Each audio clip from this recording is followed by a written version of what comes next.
Okay, I'm a major skeptic on crypto tokens, which you call currency, like Bitcoin. They are decentralized Ponzi schemes, and the notion that's good for anybody is unbelievable.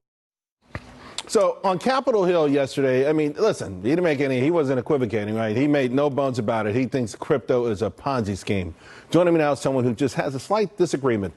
Coin Stories podcast host, Natalie Brunell. I mean, Natalie, when you heard that, I mean, you kind of heard Jamie Dimon say things like that before, but, you know, he really was pretty emphatic about it yesterday.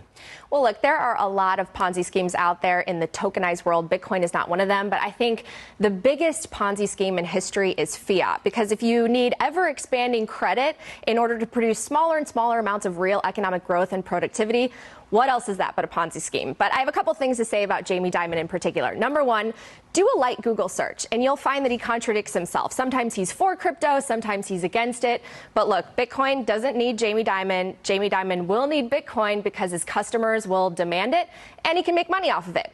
Number two, we don't need big banks as friends, right? This is the whole movement. We want to eclipse the big institutions. So maybe this is something we can actually agree upon with Elizabeth Warren.